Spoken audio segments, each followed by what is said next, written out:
my name is Donna, also known as Donna Janelle, CEO and founder of Parenting with a Purpose. Our strive here at the podcast is to reach every home, whether it's single moms, married, single dads, whatever it is, foster parents, whatever, just bringing the ownership and responsibility and nobility back into parenting. Get comfortable with uncomfortable conversations. All parents need some help and guidance, and I'm just here to be a guide.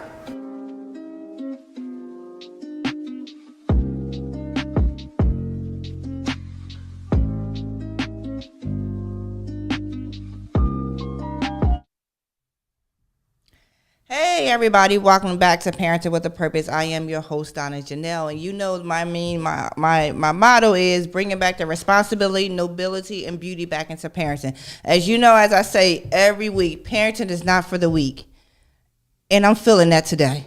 Parenting is not for the weak. I'm telling you, you got to be strong with these kids, and you know, kids aren't the same as when I was younger and my parents. I know times change, people change, but these are some different children in this world today. So, you know, it's a hard knock life out here for parents.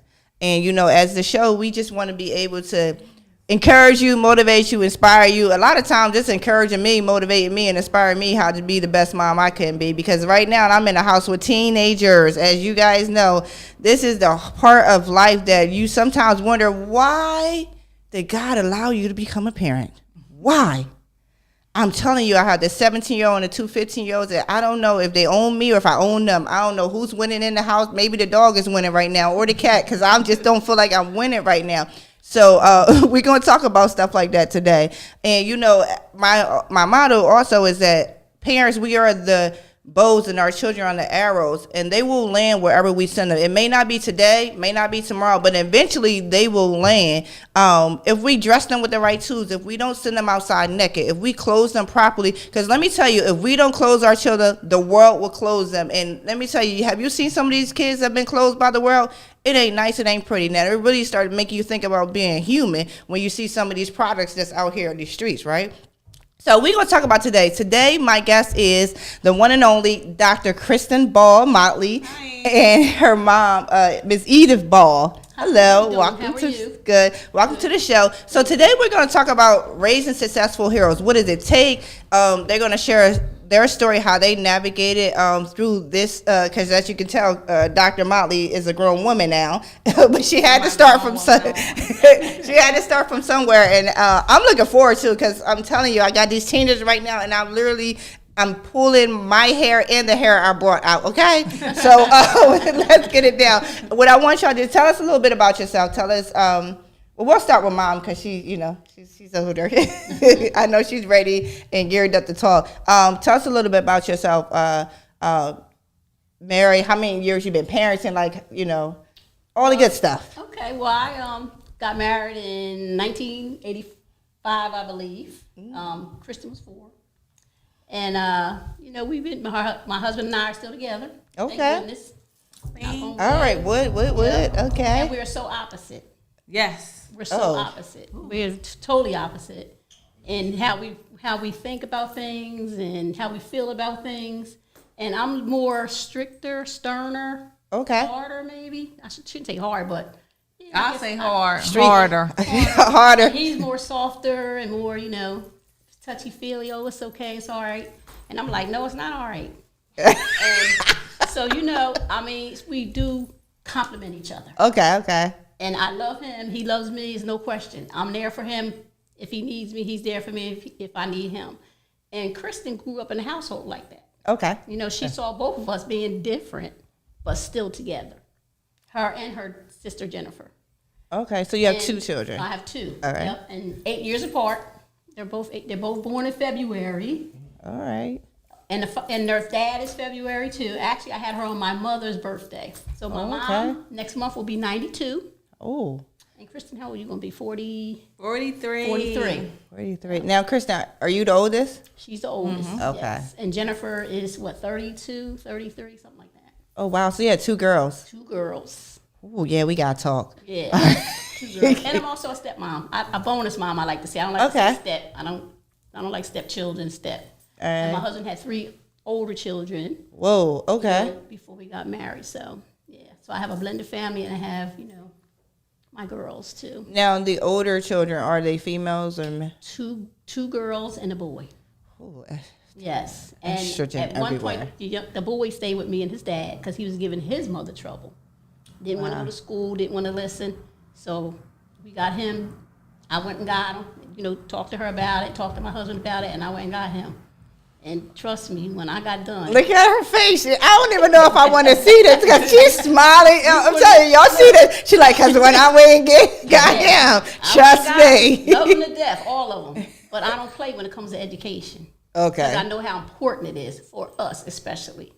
Okay. And he's not. And none of our children are dummies. Mm-hmm. All of them have something to give to this world. Right. Absolutely. And nurturing that and finding out each individual process.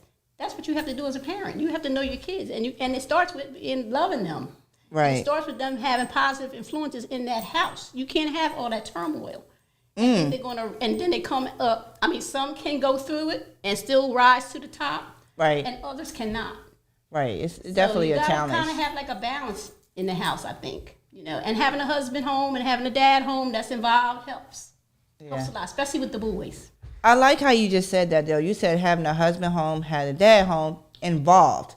Because we know in some households that there could be two people in the same household and it's a total disconnect. Like, Yes. Either it's turmoil or it's just pretty much the dad could be there, just not involved. Or the mom could be there and not be involved. Right. So I like how you said that, like, literally having them involved is what makes a difference. It does make a difference. And Chris can tell you that. We had our different roles. He did certain things and I did certain things. So I had to understanding. raise them, I understand so it. that's sort of thing. And I was very proud because my son, he went to Chester High, put him in Votech. I had to go up there one time. What? Look at you. See, Mom, I don't know if I want to keep looking at you because all I got to keep saying, like, I see. And the boys in our block, some of them are grown now. They were, raised around the same time, the same age. They was there. They remember. We remember when you came up to that Votech. Yeah, I know you all do. I mean, nobody probably forgot that. Nobody forgot Go that. back, and when he graduated, he got class day. His name was called. He got the most outstanding carpenter, business maintenance. He was in the class, and I mean, so that's what I'm saying. Okay. You have to set boundaries. Right. You have to set boundaries. But that boy know I loved him. I still love him to this day. He's my son. Right. Only one I got. All right. The other 4 girls and him. Wow. So, yeah. So what's your take on all this? Because I don't even know if I want to look at mine because I start feeling like she because listen here, never again had to go up there. She's right. I mean, I was there. I'm a witness. I'm a product of it. But yeah, I think it did. I mean, I know it did help having 2 parents in the household and having 2 parents that were completely opposite. Because my mom, as you can see, she be doing the most. But my dad, he was like a calming spirit. I could talk to my dad. I couldn't talk to my mom about the same things because it would just be a whole thing. So it was nice to be able to have a parent that I could talk to, and to have that balance was good. Now for her, it was good for her to stay on me and to have high expectations and all of that because that's why you see who I am now. But it was still good for me to at least have an outlet and be able to have a parent that I could talk to. I could not talk to her. You could not talk to her. Talk about why you couldn't talk to her, though. Let's talk about because this girl mom thing. Like I'm struggling, y'all. I am struggling out here, y'all. I am not. Listen, y'all. This might be therapy for me today because I just don't know what's going on. But as dads have a special connection to their daughters, and moms have a special connection to the sons. And I really believe that. I think too. I think because my mom is so reactive, she got a thing to say to everything. Like she's so reactive, and so my dad would just listen. Like I talked to him, and he would listen. He wouldn't have solutions. He wouldn't judge what I'm saying. But my mom was like, "Well, why you do this? Why you do this?" And it was always a reaction. And that's what made it harder to talk to her. Yeah. It's true. just her personality. It's just her personality. She can't help it. You see how I did when I came in here? Yeah, I seen. Why I ain't got the bathroom clean? Who gonna clean the bathroom? Listen, you need to get somebody over here. Like, come on, you just walked in the door, but how you doing? How you doing? Oh my goodness. I think that I don't know what I think daddy's. I believe there's a such thing as daddy's girl, and there's a such thing as mommy's girl. But I think like growing up, mostly I can see daddy's girl. But as you get older, as an adult, I can see I see that the relationship change with mothers and daughters. Like it becomes more of a friendship, still a respectful, honor thing. Do you guys have more of a friendship now that you're old? No, look at my face. I can't see. This is what I'm saying. I don't even know if I'm allowed to say that. Well, I remember growing up, my mom would say this: "I'm not your friend. I'm not your friend. I'm your mother." And so that's what that boundary was set a long time ago. And that's just how it's just been. Yeah. I'm not your friend. I'm your mother. She hasn't said that to me recently, but just growing up, I heard that a lot. So much. So that's because when you are parenting, you got so much on your plate. And the world is not nice. It's not. And then Kristen, she left home at 18 and went down to Florida, A&M, and she didn't come home until she was a grown woman. She was away from me from 18 to 26. By the time she got out of University of Georgia, she was like 25, 26, something like that. And that's when she came home. So, I mean, she wasn't really under the influence of me during that period. And that's a really, really tough period. Okay. You know, when you're raising a young lady, to be away from your mother from 18 to 26, that's a lot. That's a lot. You know, so, I mean, and then her sister, she stayed local. Okay. So she was in the house, you know, the whole time, you know, until she was old enough to get her on her own place through school. And she went away to school too, but you know, she also was local because she went to Widener for her nursing degree. So she was, you know, back and forth. I had these gentlemen on the show last week, right? And the conversation, it was a phenomenal conversation. But that topic, parents as friends, came up, right? And you know, these guys are 20, 21, somewhere around there. And they were trying to give me their perspective about this whole parent and friend thing and how it hurts a child when you say, I'm not your friend. Yeah, I can see and that problem. I was trying, because I tell my kids all the time, I'm not your friend. Because I believe that, again, that boundary has to be set, like, because you can't talk to me like you talk to your friend. Like, I want to be open for conversation, but it's not on the same level. It's definitely not, because then the respect changes. So most of my kids receive that, except for the one that tests my inner gangster. Yeah, she is really hurt that I say I'm not her friend. And I'm like, why would you? I'm not your friend. Like, I'm so serious. I'm not your friend, but she's a little bit more emotional. And so when the gentleman was on the show last week, was kind of talking about it, I kind of understood from her perspective a little bit more. He's saying, because what if you're the only person connected her is because maybe she doesn't have friends, or she doesn't value the friends as much as she value you. So when you say that you're not their friend, it hurts them, put them in a different emotional state. Now, I don't know, these kids are a little different than me. Like, I mean, we grew up with some tough skin. Like, I mean, we heard you. Like, you ain't friend. I don't want you to be my friend, for real. You understood what that meant. That didn't mean that I didn't love you, and that didn't mean that I didn't listen and didn't care about what you were going through. But the boundary got to be set there, because friends have a different relationship with you than your mother, and than your parent has. Right.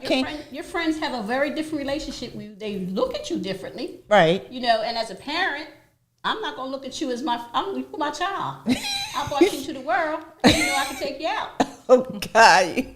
Hey, y'all, this is why I'm sitting up in here at the corner, so nervous sitting here with Miss Ball. Yeah, because I already felt it. Like she ready to go. You know, that whole I brought you in the world, I can take you out thing is still a little scary at 44 for me, right? That's what we heard. Right. That's what my generation heard. You know, our parents was rough. I mean, you know, they wasn't playing, and they taught you. Now, let me ask you a question with that, because although you grew up in that rough parenting type thing, as a child growing up, how did you feel about that? Well, my mom, I was a single mom. My mom was a single mom. My mom stayed with my grandmother until we was 12. She got married when I was 12, and we moved out of a community that I had a lot of family and friends in. Okay. So, I mean, you know, she was really kind of like docile. she was kind of like, she'd go with the flow. She had other children to raise too. His children, he had custody of his kids. So it was 6 of us in the house. Okay. So I was the oldest of 6. Okay. And so her attention was spread all around. But I always had kind of like strong. I can see. It didn't really affect me that much. Okay. I went to school, did what I had to do. I took care of my younger brothers and sisters. Like she asked me to when we were out or something. We all went out to a party or went out to do something. I made sure we all got home on time. I was very responsible like that, and I still am. And I raised Kristen to be, responsible. So the way that you raise your children is basically how your mom raised you, or I don't think so. I think I'm more tougher on them. A little tough. Yeah, I definitely am. Well, where you get the toughness from? But the thing about it was, Where did it come from? Where did the toughness come from? It's just how The Lord was like that. Yeah, right there. So, Like, cause you bought it, mom over here. And the thing about me is, I was the same with their friends. And and one thing I have to say about parenting and about people in general, you can't talk about people's kids. You shouldn't say, oh, this little girl here. You don't know what that child going to grow up to be. Absolutely. And Kristen was allowed to have any friends, all friends, anybody she wanted to bring to that house. Oh, okay. And it didn't matter to me as long as they was respectful. Okay. The boys got to take them hats off because my husband, he was the type of person, he's old school. You're not coming in that house without taking that hat and not speaking. That's not going to happen. Today, they come right on in. I don't know if they take the hat off or, good morning or good afternoon. It's definitely different. It's such a difference. I'm expressing It's my such a difference. inner self. Yes, it's such a difference now. So, but that's how they were raised, and I expected them to behave in that manner if they go to somebody else's house, to be respectful. Now, did you have times like, was Kristen like, how was she growing up, like in her teenage year? Because it seemed like that's where the disconnect be happening in these teenage years. What was it rough? She gave me a run for my money a couple times. How did you deal with it? See, that's Really? give me a little bit. My mom is spilling the juice right now. Dr. Motley, listen. She's a typical teenager, just like everybody else. Okay. And she'll tell you that herself. She's no different than nobody else, but it's just that certain things. And that's not going to be tolerated. Like talking back, all that stuff. She wasn't no goody two shoes. She was just like everybody else. So she had to be punished. I punished her. Stayed on punishment. You stayed on. I punished her. She had to be punished. Oh, what would you like, Dr. Molly? What would you doing? The people want to know. Oh man, it was mostly a boys thing. Okay. It was mostly boys and just lying and sneaking and just being a high schooler. High schooler. Doing the most. Typical. Just doing the most. Just doing the most.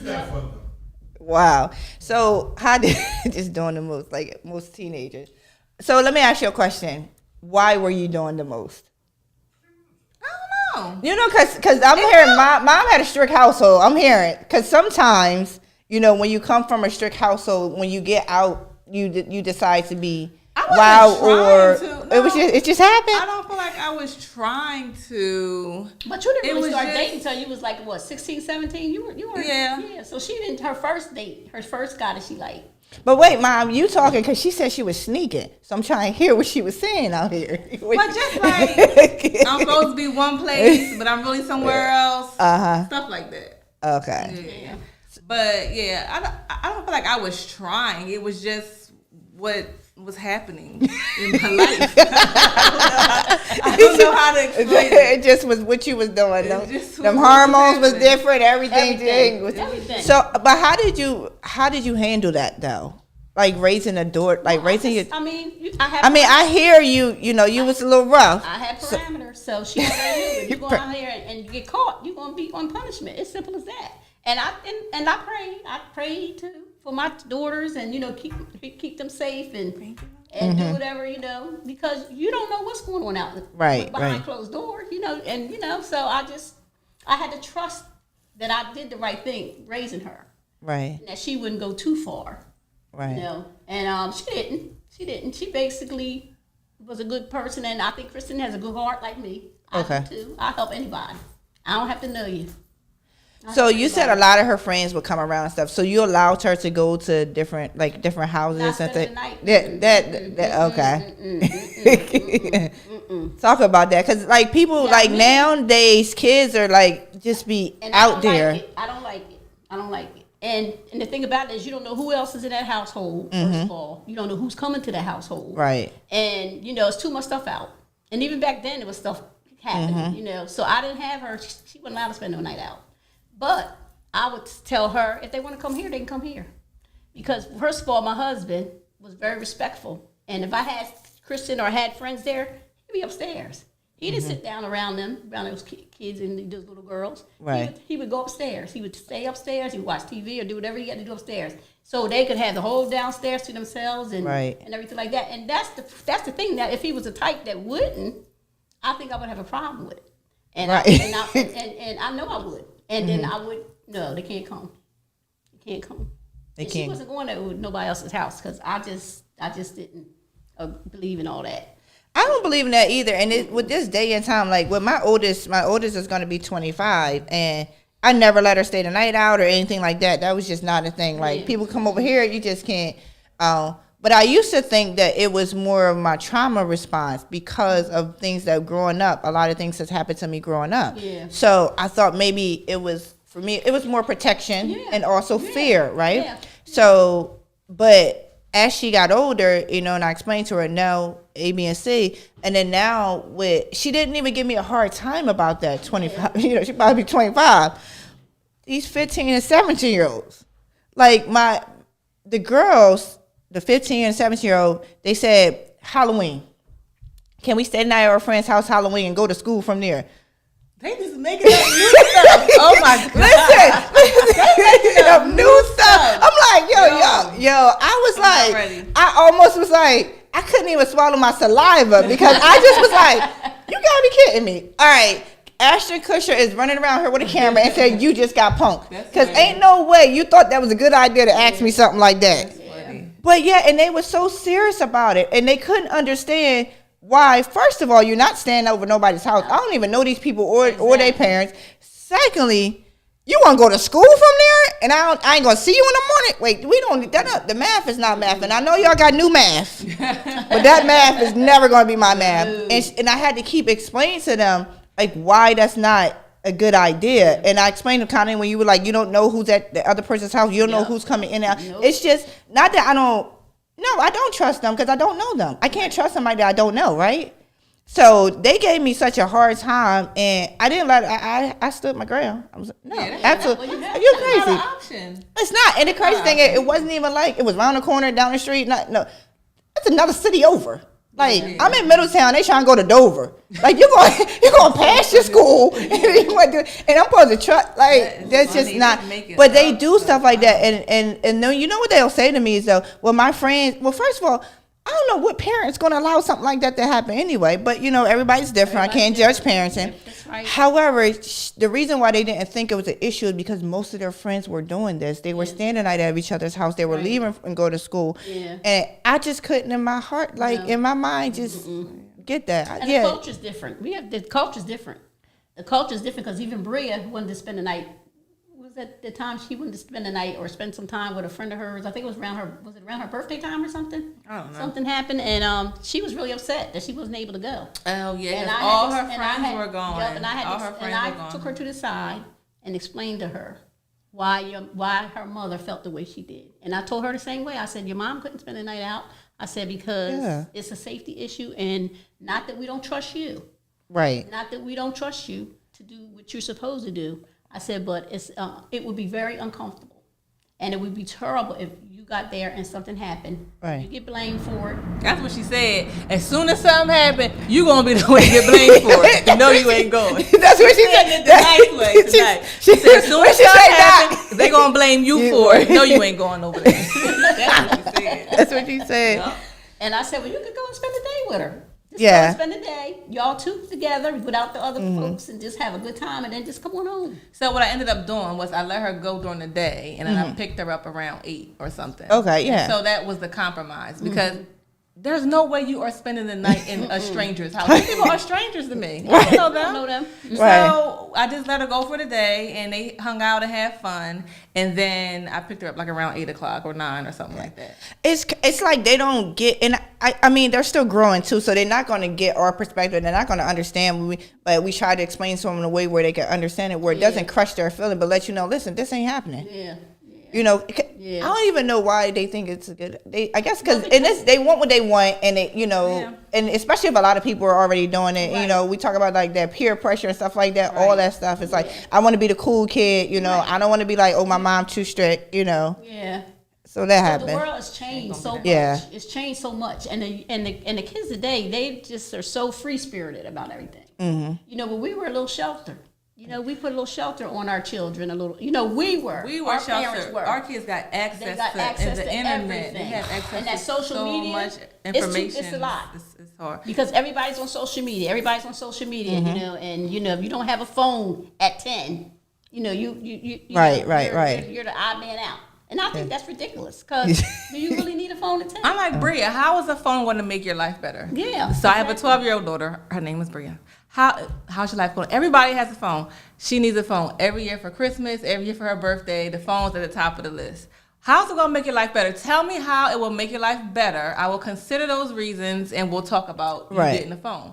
She has not given me any rationale that makes sense. For me to spend money on a device that's not going to improve your life, no. Yeah. I'm not doing it. So she still don't have a phone. She has an Apple Watch. So that if she needs to call or text whoever, she can do it that way. But she's not going to sit all day on the phone. Yeah, that's not going to make her life better. So she's not. I feel like raising my kids, like I was pretty much strict. You know, again, I was parenting a lot out of fear. You know, and then also with two out of the 4, both parents are deceased. So it was like I just had to like be this parent where I want to make sure that they become successful. Like there's nothing hindering their life. So I didn't have like the phone thing with them. Like I didn't let them have phones. Listen, they was going to be at 7:30 every night. Like I literally was, but it wasn't like, oh, you come in the house, go to bed. You know, we spent family time. There was no TV during the week. There was no cell phones. And to the point where I literally had to cut off the cable because it didn't make sense to have a cable. Basically, they were watching TV Friday night and Saturday till 8 because we had church on Sunday. Right. So it really wasn't much. But once I started, now that I look back on it, because again, they're 15 and 17. And I have such a I'm struggling with the phone situation. Now that they have phones, like the 15-year-old that catch my inner gangster. I always look at her, she's always on her phone. Yeah. It's addictive. The chores are not done, right. You know, or this is the new thing. And help me understand this. I don't know if you have to deal with this with Bria, but I know you probably didn't deal with this raising your kids, but this is what I'm dealing with now. Okay. Get home from school. I need a break. Like, ain't no come in the house, do your chores, none of that other stuff. I need a break. I was at school all day, and I said, well, you have a 35-minute bus ride. You don't think that was a break?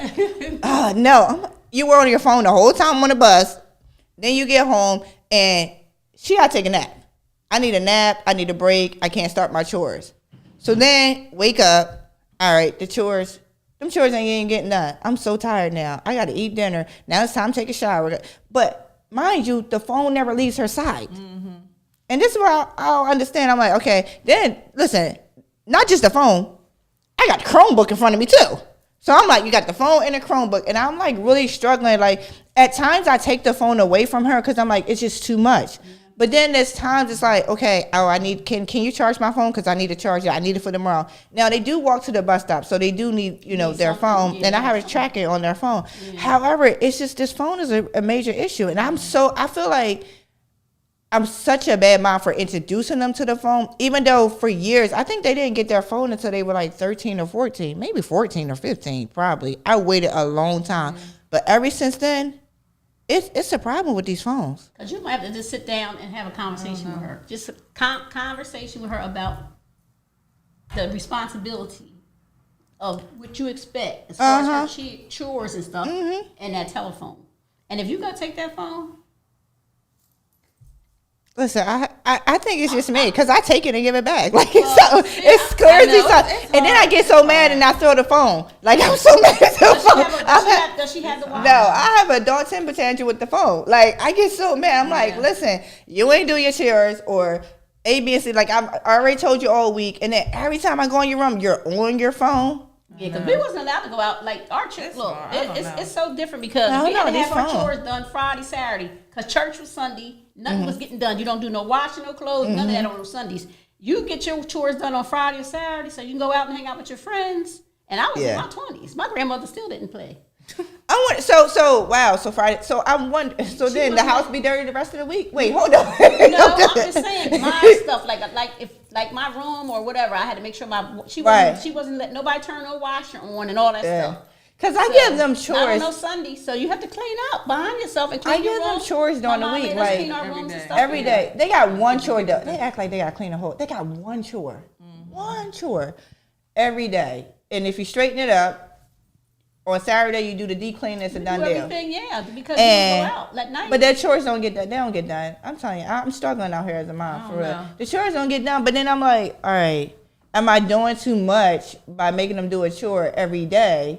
Because she tell me, listen, I had a day at school. I'm tired, and it's so hard because it's like. But then I'm like, but you can sit down and be on the phone and be on TikTok. You ain't that tired. You on TikTok. Well, Mom, aren't your hands tired? Like, what's going on?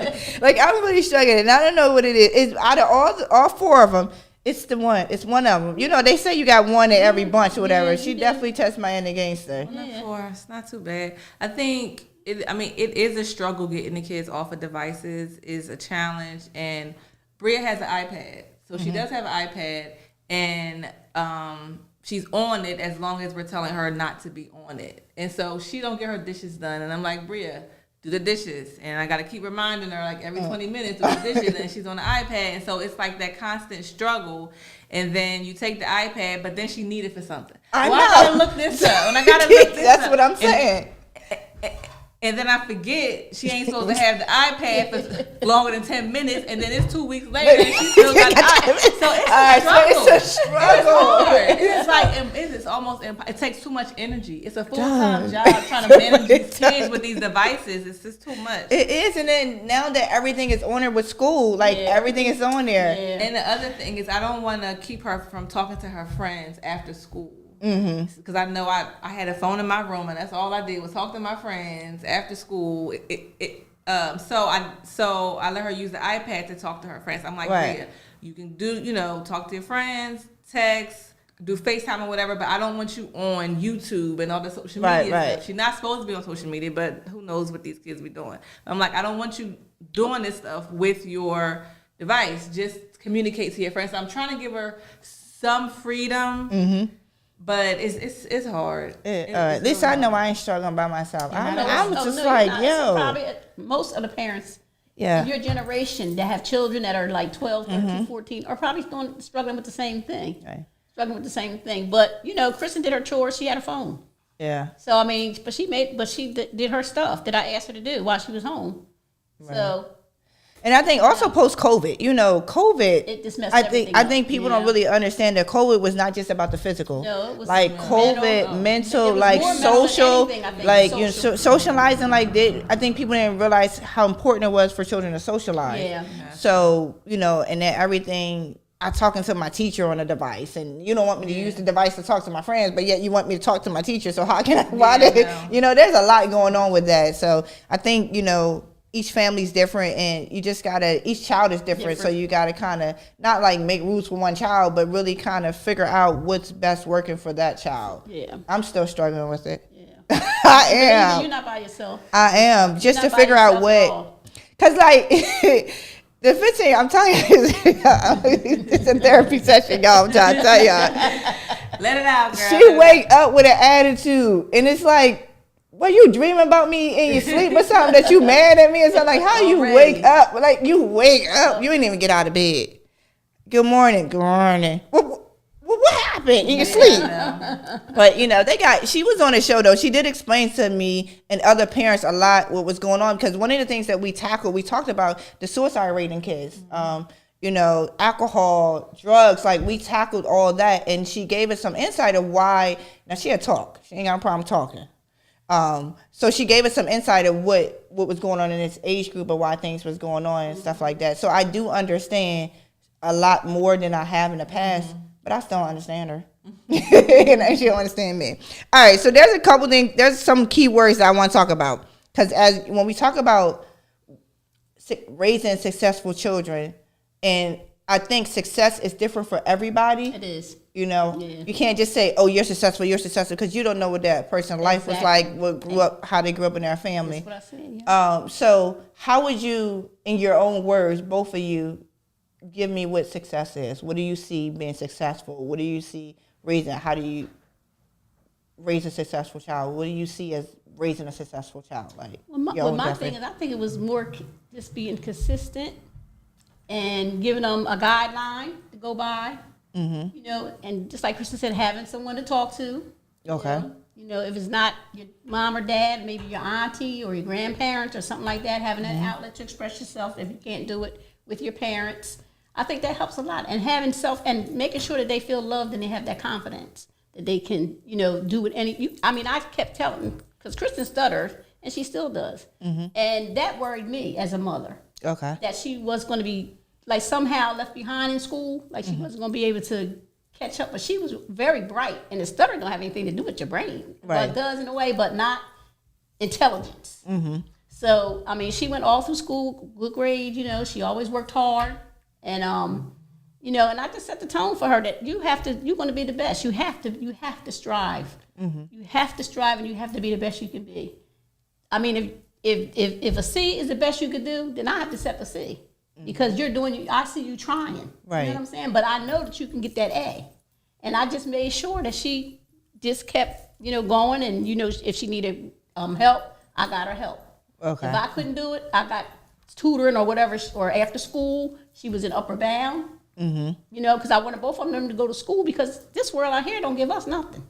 Right. It don't give us nothing. So we have to be on point. We have to be on point. We have to be able to articulate all the stuff that we go through daily, on your jobs, in school, right? Just living as a Black American in our country. So so you have to be prepared. You have to be prepared. You have to be prepared, and that's my thing with my two daughters. I just wanted them to be successful, for them to feel like they are. And and people tell them all the time, you guys are nice, well-rounded kids. You got a lot of friends from all walks of life. Came up different ways, but they still, have good friends, still close with their friends and stuff. And, I don't think there's no jealousy among them, and she always encourages her friends. I encourage her when I see them, hug, give them a hug, big, and everything. And I think that's what we need more in our community. We just need to be able to share, to share our experiences with our children, and also to try to navigate them through the things that they're going to face. That's what I tried to do. Okay. All right, you, Doc. I feel like my children are successful when they are able to live their lives according to their terms. Like, I want them to be independent thinkers, not following other people, making decisions for themselves, pursuing a career that they want to pursue, having those options, being prepared, putting in the work now so that they can have the option to pursue the career that they want and live life how they want to live it on their terms. Right. So for me, it's more like preparing them now so that they can live the life that they choose to live is what success is. I like that. I think, sometimes parenting it's so challenging, right? Because I feel like being a parent is one of the hardest but the best jobs in the world. It is, right? Yeah. The most challenging and yet beautiful sometimes, right? For that 15-year-old that want to test my inner gangster. So to be able to be responsible for another human, who eventually will grow up with their own thoughts and their own ideas and stuff. That in those teenage years, that's where it gets a little tricky. but being able to impart in them and raise them to a way where they have a sense of self. You know, back in the day, you heard parenting is like, I put food in your mouth, clothes on your back, and shelter. It wasn't really holistic parenting. Yeah. You know, for some people, not all, for some people, and it's really just have been passed down generationally, right? So they weren't ever really talking about the emotional aspect, the mental aspect. Kids are being seen and not heard. Like, you can't really say nothing about anything, and if you do, you're talking back. And how dare you, you know, have an opinion or anything growing up. So I think in this day and age, like, kids think they have to have an opinion for everything. So there's like a line, right? There's like a line where, again, that's that I'm not your friend, because then you're going to start disrespecting me and we got some problems. So there's such a line. How do you, you know, not cross the line? It's such a thin, I feel like it's a thin line, is allowing your kids to be able to be opinionated but respectful, right? So how do you navigate that? Because a lot of parents have trouble when, you know, and kids are feeling like they can't share and they can't talk to their parents because they're not really allowed to express themselves or have an opinion without being shut down. Yeah. So how do you navigate that? How do you respect me, but come to me? Like, you know? I think what I try to do in my parenting, especially with Bria since she's 12, is I try to listen. I try to not always have something to say, and it is hard because you see where I come from. And I just like, oh, I want to say something so bad, but I gotta just listen to her. I can't talk. I gotta listen. So it takes a lot. It takes a lot for me to sit there and listen to her, to, you know, tell me all the things that the kids are doing in school, and I'm like, why? But I can't judge it. I just have to listen, or she's not going to talk to me. Right. So for me, I do a lot of just listening to her. And trying not to judge the way that she's telling me that she's like moving in school and doing in school, and I'm like, woo, so it's hard, right? It's not easy, but I think that helps her feel comfortable talking to me about stuff, and it helps to build our relationship. So, and she knows that we're not friends. I saw her that when she was like 8, and it crushed her. It's crushed her whole spirit. And she kept telling me for a number of days how hurtful that was. And I was like, Bria, but I am not. I mean, just like you. Like, we are not friends. I am your mom. I am here to guide you and to protect you. I am not your friends. Like, you know, like, yeah. I'm not one of your friends. So I had to stand my ground, but it really did hurt her. But I think you're right. It is a thin line, because the child needs to be respectful, and they need to follow your guidance. And I think that one of the most important things is for the parent to do is to lead by example. Absolutely. So don't ask your child to do something that they don't see you doing. I like that. It's not fair. Right. It's like it's not fair at all. So I think because modeling the behavior that you want your child to have is important, because where are they going to get it from? Right, exactly. Where are they going to get it from? Right. TikTok. And being my mom with Bria, she tells me everything. Yeah. And I listen to her. That's my phone, sorry. And I listen to her, and I let her talk, and I just sit back and just listen to her, and I give her my little opinion. Oh, wait, you sit back and you listen to her, huh? Oh, yes, I sure do. Grandparents are different with their kids anyway. It's a whole different ballgame, because she's raised now. She's done. I'm done. Okay. Her sister I'm done. So now I'm sitting back, and I got another generation, whole different kind of child, whole different kind of experience. Yeah. And I wanted her to be able to ask me questions, and I don't even talk. I just sit back and let her talk. She said, my mom's my therapist. And and I just never talk to her about anything. And she tells me everything. And I do give her my opinion. I give her my opinion, how I feel about what she's talking about, or how she tells me about, this one or that one, and this girl said this, or this little boy did this. I just give her my little soft opinion. This your soft opinion. Ain't that something? A soft opinion. These grandparents these days. Grandparents be loving it. That be out here loving, huh? So let me ask you a question, because then I have these words I want to talk about. So did you change because, like, why did you feel like to be more listening and softer? Because she's not my child, I think. I think it's because she's not my whole responsibility 24 hours a day. She's Kristen's responsibility. I can tell her and walk away. So therefore, I mean, I don't want her to feel a lot of pressure at home and then come to my house and she's feeling the same type of pressure. You know what I'm saying? Okay, so more of an outlet. So I want my vibe to be more down, so I can listen to her and give my little opinion. I put my little opinion in there, but it's a different. I know you do. It's a different way I say it. So she gets it, but she's not offended by it. Right. And she said, "Oh, Grandma, you know what? You know, and stuff like that." So because they be looking up to their grandparents. Honey, They be like, I love my grandchildren. Now Noah, he a different breed. I know it's hard. We're gonna see how that works out with him.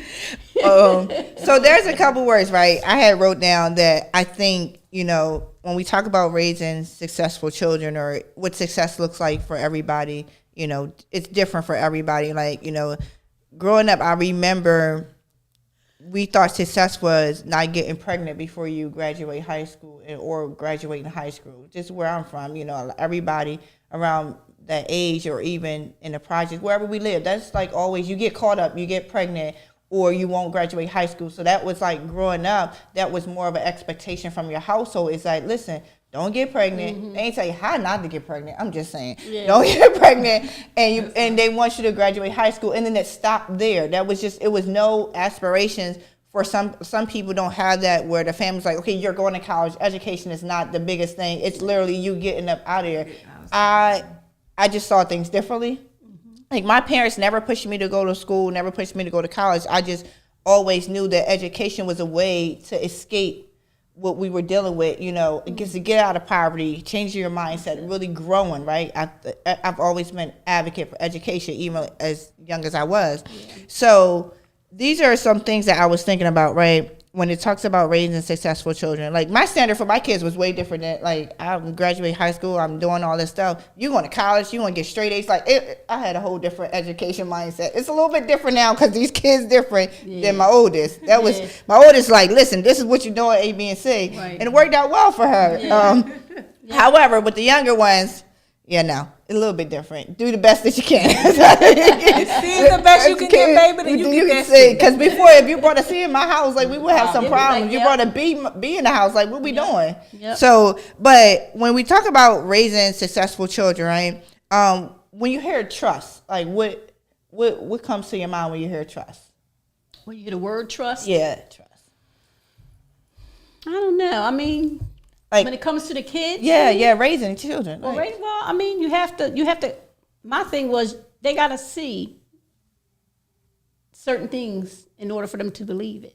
Mm-hmm. So if you fussing and fighting all the time and doing all kind of stuff in front of them, and you tell them not to do it, how are they going to trust that? Okay, you know what I'm saying? How are they going to trust that? Because they looking at you as a role model. You're in the household and stuff, and they see you fighting and doing different things, and and then they come to you, and I mean, what can you say if they're seeing that? Okay, so trust for you is them seeing what it shouldn't. You have to. I mean, you can't be one way and then want them to be something different. Right. Okay. It's not so the example. All right. How about you, Doc? I think so. The first thing that came to mind is me trusting Bria. Mm-hmm. Like, I want to be able to raise her in a way that I trust that she's going to make good decisions, like the right decisions. And I don't have to, like, worry too much about her. So I'm trying to instill principles in her so that I'm trusting that she's going to make good decisions. Right. So one example, last year when she was in the 6th grade, it was her first year of public school, in the middle school, and she called her dad and I and was like, my friends are in the corner vaping, come get me. I was like, my parents think it's crazy. Right. So we went right to school. We ain't say nothing about it. We just picked her up and took her home. I know that's so right. I felt proud. I was okay, because we have been talking to her about drugs and alcohol since she was probably like in the 3rd or 4th grade. Yeah. Because we was in marriage counseling, and one of the things that he said was, how did you learn about this stuff? And we learned about it from the streets. And he was like, you want the streets to teach your children, or do you want to teach your children? Right. So as soon as he said that, it clicked in my head, and I was like, oh, we got to start talking to Bria about this. We talked about it very early on. We do a lot of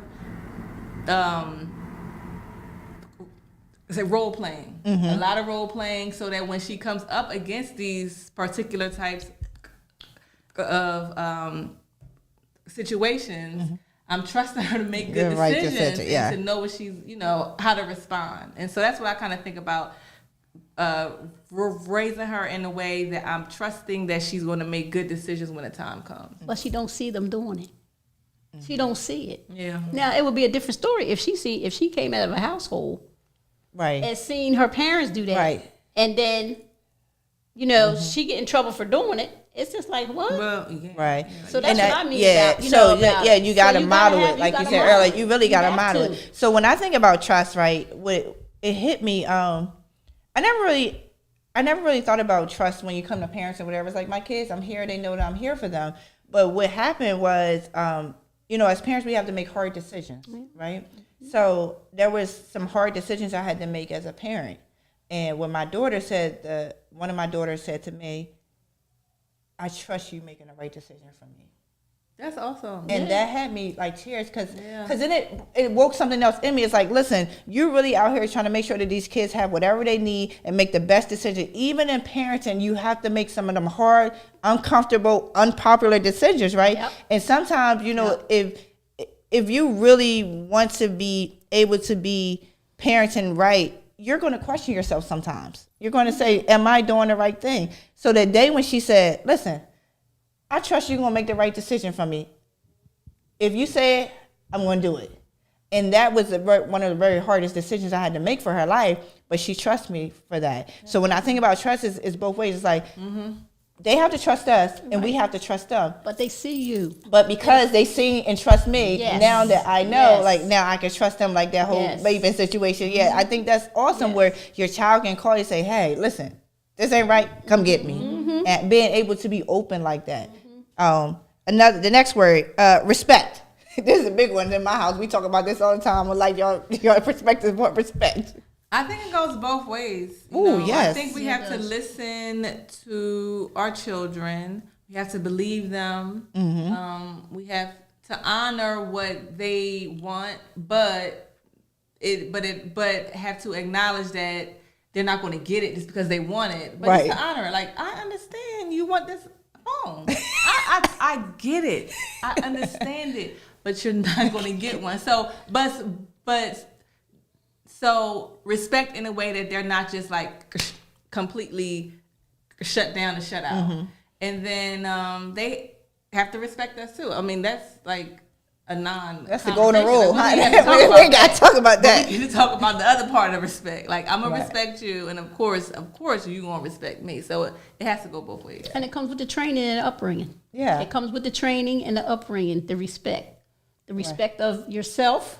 Respect of your parents, respect of your peers, respect in the street. One thing I didn't never want to hear is somebody come to knock on my door and tell me that they seen Kristen or Jennifer do something that they know I wouldn't have been, proud of. And I never had to see it.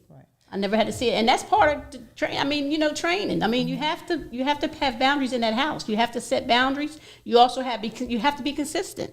As parents, we got to be consistent. They have to see how things are. You can't say one thing and do something different. Right. You just can't. I like what you just said, though. I want to back up a little bit because when we think about respect, like Kristen, you said something important. You said both ways. Respect goes both ways. It does. And then you said something, too. You said self-respect. Self-respect, honey. Oh, that's good. Yeah, that's good because the conversation always in my house, telling these kids different, especially that 15-year-old. We talk about respect, and their perspective of respect is very interesting. They feel like, well, particularly this 15-year-old feels like if somebody disrespect them, they don't have to respect them back, right? And I'm teaching them, like, listen, respect is both ways, and parents undoubtedly have to respect their children because I think don't go in the ways where I can say whatever I want you to say and you're not supposed to like respond or even have any emotions or any feelings behind it. Because remember, kids ain't have emotions back in the day. Like they supposed to have that. I said what I said. I said what I said. And you want to do something about it? That's how it was back in the day. So the conversation is constantly, we're always talking about respect because like there's a particular teacher at her school and she feels that the teacher keeps disrespecting her. So she feels like she doesn't have to respect the teacher now because the teacher is not respecting her. Right. So, you know, and I'm constantly, it's kind of tossing to and from with that because you want to teach them to have respect for themselves and you demand respect when you're coming around. But just because somebody's disrespecting you doesn't mean gives you the right to disrespect them back. Right. So that's one of the things that I'm dealing with this generation a little bit different. It's like it's tough. It is. It's tough. Because it's like, do you teach them, like you teach them the self-respect and stand up for yourself, but you also teach them there's a time and a place for everything. Right. It's a time and a place for everything. Yeah. And not everybody's going to respect you though. No. That doesn't change who you are. And that doesn't change your character or your integrity. Yeah. You know, like you shouldn't be reactive to that. Like, you know what I mean? Like, all right, yeah, she said it, whatever. You didn't like how she said it. Okay. We could deal with it a different way. Not go off on them. Oh, well, you disrespectful to me. But now you became disrespectful to the adult. And then that's not good. Yeah. So that's a conversation. It's mostly, again, the 15-year-old. You know, all right, another, independence. We kind of talked about this a little bit already. We talked about independence. You said it earlier, Doc, where letting kids be able to be their self, pretty much the best yourself, however, express yourself however you want. How important is that really in parenting, though, allowing our children to be independent? It sounds crazy because they are dependents, right? On my taxes, you my dependent. Yeah. Wait a minute, hold up, I own you. Like, ooh, because you say independence to some parents, like they be thinking this is Will Smith Independence Day, 4th of July. Like, wait a minute, we weren't really free like that on 4th of July, right? So that is such a scary word to some parents, though. Independence. No, I love independence. I love it because it means that you are doing things and you are making decisions and you don't need me to do it. Now, I hope you're making good decisions, right? But I want to raise my children to be independent, and you start that now.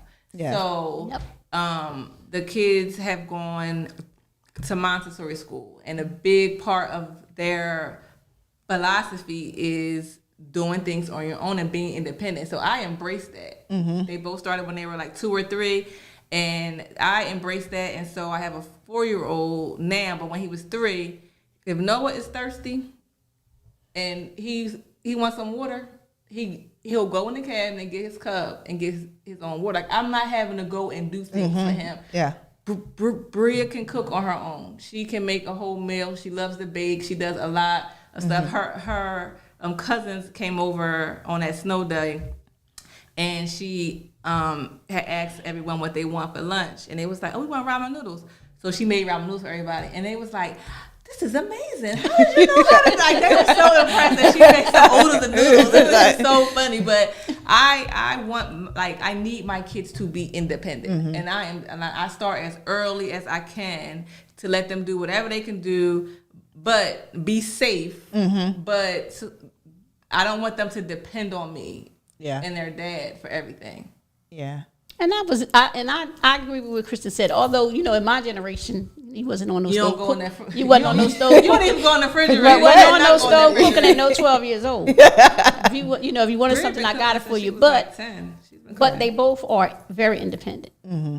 You know, they don't ask us for anything. I mean, you know, they're very self-sufficient, very independent. Okay. You know, so it's just how the years that you were raised, how you were raised. Just like your grandmother probably was more, you know, you're not going to my refrigerator and taking out no food or waste. You know, it's just a difference. I think, you know, for me, again, y'all know I'm talking about the struggle here. I think because I was parenting so much in fear in the beginning of my parents, and now I'm about 25 years deep, y'all. I'm about 25 years deep. Right. So I micromanaged a lot. Like, I literally was micromanaging a whole lot.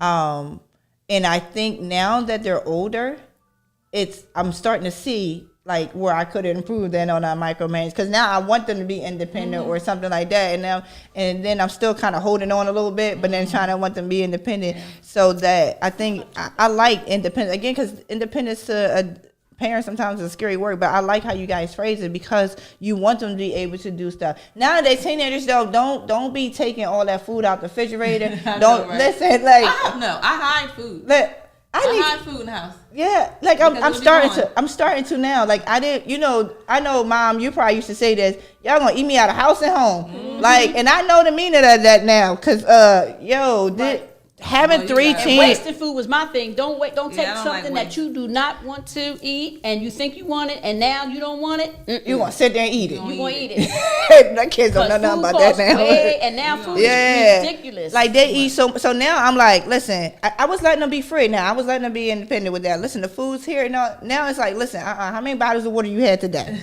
Okay, exceeded the daily recommendations. Okay, exactly. So collaboration. I think it's important, especially in decision making, whatever you're doing, especially if it's going to impact the child. And I like to involve Bria in as much as I can in my decision making for her, so that she understands my thought process behind it. And it's not like I'm just telling you no just because I'm saying no, or like I'm just telling you yes because yes, but here's what I'm thinking. Mm-hmm. And there's times I'm like, Bria, tell me what you think I should do. What should I do? So just like having her be involved in the decision making, or at least know that she has a voice in it. Right. Yeah. Is what I do. Yeah. And also, bring dad in. Mm-hmm. The collaboration needs to be with the both parents. Right. They need to be both parents. So and like I said, me and my husband are so different. So his perspective on things are different sometimes, than my perspective on things. Uh-huh. But so they get the full package. Right. They get the full package. But we always allow them to express themselves to fall. Because your kids are going to fall. Yeah. But you be there to help them up. You be there to help them up. Nobody is perfect. Right. None of us. So, you just do the best you can. You do the best you can. You want the best for them. You want them to be successful. Who grows up and your parent don't want you to be successful or don't want you to be anything? Mm-hmm. Just, nobody. I like that collaboration because when we talk about vision, right, everybody in the household needs to know what the vision is and need to understand what the vision and how they play a part in it so we all can be successful, right? Yep. Last word for time up. Last word, kindness. That's important. Mm-hmm. Raising your children, that's important. It's important for them, and it's important for the people that they're around. Mm-hmm. And I think, they have to see it at home too. It's like I said, it all comes back to home. Yeah, you have to see all those attributes and all those positive things in them houses. It's hard when you come from a home that don't have that. Right. And, and you get out in the world and, you see how other people are and how they are. Mm-hmm. And you kind of like, I guess it draws you back a little bit because you're like, well, that wasn't how I was raised, or, that I never experienced that. And it takes some time for them to catch up to everybody else because, it's just an important part of human nature to be kind. Okay. All right, Don.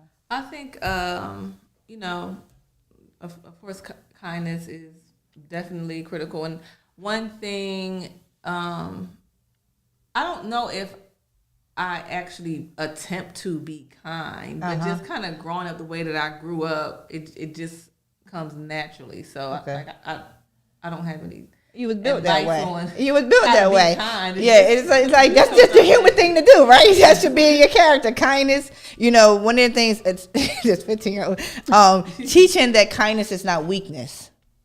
I think in a world where like everything is like tough, this, that, and the other, it's like it's okay to be kind. It's okay.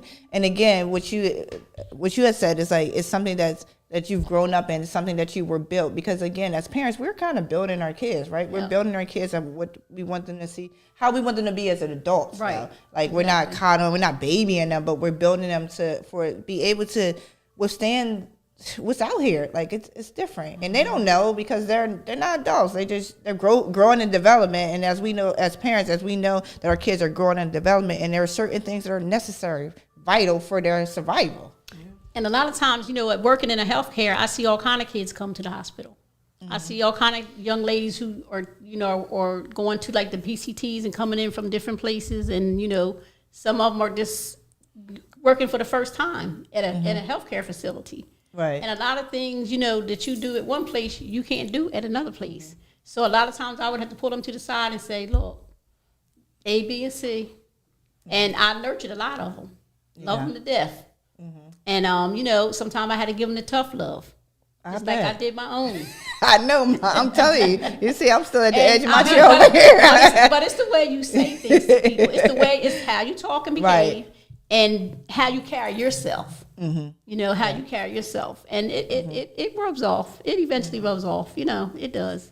And we have to do better as parents. We have to do better as parents, because you see what's going on around the world. What's going on every day. You see it about these young boys shooting each other. And, you know, people getting shot and people getting hurt and carjackings and all this trauma out here. All this trauma out here. And it's and you know, and that stuff starts at home. It starts when they're young. It just don't start off when they get 15 to 16. It starts when they're 2 and 3. In some of the environments that they're in. So it's just, you know, it's just an unfortunate thing. I think it's definitely important. As we said here on the show, mostly the whole show it's really what happens in the household, how you raise how we lead, guide, and teach our children, how we need to be the example for our children. And don't be afraid to ask for help, to get the tools, because a lot of times, some people, again, a lot of this stuff is transgenerational, right? A lot of this is post-trauma. So some people don't know how to, right? Exactly. Maybe never even seen it, or it becomes so foreign to them that they literally just keep doing it generation after generation. So really helping parents get the tools and not be afraid, you know, especially in our culture, like a lot of parents are afraid that if we ask for help, they're going to take our children away. Right? A lot of times. That's so because that's the thing. So, but not being afraid to ask for help and say, listen, I don't get it right all the time. I'm struggling in this area. Like, please help me. Because I think, again, this is one of the most important jobs as a parent, is to raise a child. And we all need help. Listen, I still need help. I'm telling you, I'm 25 years in, and these last 3, I keep telling y'all. I didn't think it's a joke. I'm telling y'all. Ooh, I'm telling y'all. I literally myself was ready to throw in the towel with parenting last week. I was like, you know what? Get somebody else to do it. I'm just not doing this anymore. You want me to come down and spend a week with you? Oh, Mom. Okay. So, all right. Thank you so much for being on the show. This has been really awesome. Really opened my eyes to a couple of things, and I know it definitely open the audience eyes to really know that, you know, as parents, we just try and do the best that we can. But there are certain things that is necessary and vital for our children to become successful. And that part is our part that we have to play in this. We can't just let them be outside and have no tools or anything, just be naked out here running around the streets. Because then they'll get closed by everything. As we said, the world is waiting to close our kids. Like, they're like, oh, you put this on, you put that on. But if we do what we have to do, and really, I like what you said earlier about kind of like, well, I don't think you exactly said it, but I like to twist on stuff. But if we make sure that we're doing the right thing, that our character is right, and that we are really being that example for our children, that is really going to go a long way, because that is foundational. So, and everybody needs one. Everybody like, no, we ain't an island out here. We all team players. We got to all be a part of this vision. It takes a village. It takes a village raising children. And parents need a village too, right? Yep, we do. So, we do. All right. So thank you so much for coming on the show. Thanks for having us. Thanks for having us. As you know, weekly we are here, Parenting with a Purpose, bringing back the responsibility, nobility, and beauty back into parenting.